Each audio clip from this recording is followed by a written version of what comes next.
नमस्ते। कहानियाँ दिल की में आपका एक बार फिर से स्वागत है। कुछ भूत डराते हैं, कुछ पीछा करते हैं और कुछ बस रूममेट बन जाते हैं। तो चलिए शुरू करते हैं आज की कहानी चिंटू भूत।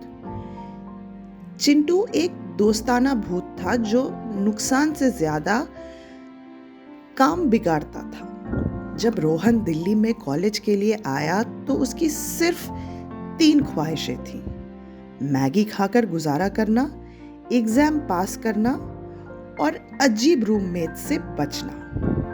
लैंडलॉर्ड ने उसे दिखाया रूम नंबर 404।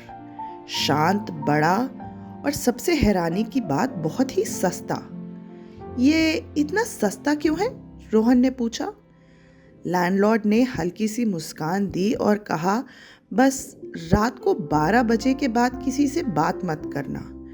अगर कोई हेलो बोले तो जवाब मत देना, खास करके कोई अगर हेलो बोले तो बिल्कुल भी मत। रोहन के दिमाग में रेड फ्लैग्स निकल आए। जरूर, लेकिन वाईफाई की स्पीड को देखकर रोहन ने सब कुछ माफ कर दिया। पहली ही रात रोहन को कुछ सुनाई दिया, एक धीमी सी फुसफुसाहट ठीक उसके पीछे। हेलो भाई, मैगी मिलेगी? रोहन पलटा, लेकिन उसके पीछे कोई नहीं था। फिर अलमारी का दरवाजा अपने आप खुला।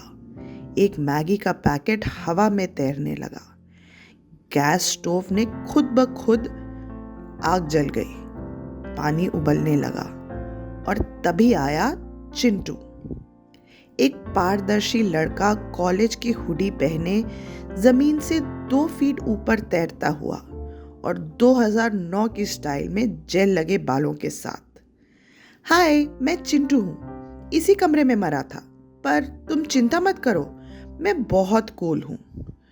शुरू में रोहन को लगा वो पागल हो गया है, लेकिन चिंटू खतरनाक नहीं था, बस बेहद परेशान करने वाला था।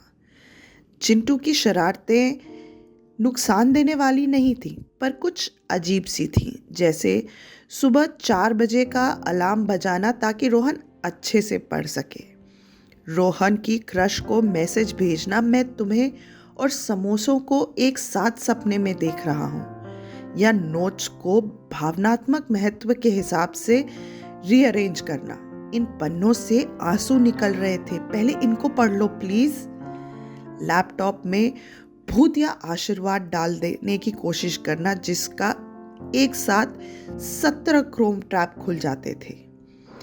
और सबसे बुरी बात, चिंटू को 2000 के दशक के बॉलीवुड गाने बहुत पसंद थे। कमरे में तैरते हुए वो भूत या इको में it's the time to disco गाता रहता था। एक रात चिंटू थोड़ा भावुक हो गया।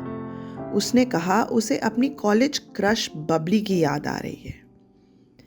रोहन को उसने बताया कि वो सामने वाले गर्ल्स पीजी में भटक रही है। मैं उसे बुलाना चाहता हूँ। रोहन ने उसकी तरफ डरते हुए देखा, पर कुछ बोला नहीं। लेकिन ये बहुत बड़ी गलती थी, क्योंकि बबली की जगह कुछ और आ गया। कुछ पुराना, कुछ गहरा, कुछ बेहद गुस्से वाला। आईने में दरारें पड़ गई, हवा बर्फ जैसी ठंडी हो गई और सीलिंग पर काले पैरों के निशान बन गए। और फिर गूंजी एक आवाज, अब ये मेरा कमरा है। ये सुनकर चिंटू भी डर गया।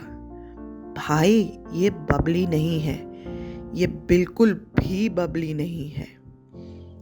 किसी पुजारी को बुलाने का समय नहीं था, तो रोहन और चिंटू ने देसी तरीके अपनाए। टाटा नमक से बनाई गई सुरक्षा रेखा, स्पॉटिफाई पर चलाया गया हनुमान चालीसा और जूम कॉल पर मम्मी द्वारा आशीर्वाद दी गई चप्पल, और चिंटू का पुराना कॉलेज आईडी कार्ड, जो इस नई आत्मा को बहुत ही खराब लग रहा था। आखिरी जय माता दी के साथ चप्पल उड़ाकर आत्मा को दीवार के अंदर बंद कर दिया गया। आखिरकार कमरा फिर से शांत हो गया, कम से कम फिलहाल के लिए। अब रोहन और चिंटू ने नियम बना लिए थे। किसी भी आत्मा को नहीं बुलाना है, क्रश को बिना पूछे मैसेज नहीं करना है और रात 11 बजे के बाद डांस करना सख्त मना है। हाँ, रोहन को अब भी कभी कभी हवा में तैरती मैगी की कटोरी दिखती है या शीशे पर टूथब्रश से लिखा हुआ गुड मॉर्निंग ब्रो। पर एक बात तय है, क्लास के लिए वो कभी लेट नहीं होता, क्योंकि अगर तुम्हारा अलार्म क्लॉक वो भूत हो जो तुम्हारे कान में कभी खुशी कभी गम गाता है, तो तुम जरूर समय से जाग जाओगे। तो अगली बार अगर आपका कमरा कुछ ज्यादा ही शांत लगे या बिना कुछ छुए मैगी बनने लगे, तो समझ जाओ कि शायद आपके पास भी एक चिंटू आ गया है, जो डराने के लिए नहीं, बस कुछ शरारतें करने के लिए है आपके साथ। आशा है आपको हमारी आज की कहानी पसंद आई होगी। कमेंट्स में ज़रूर बताइएगा ये आपको कैसी लगी। धन्यवाद।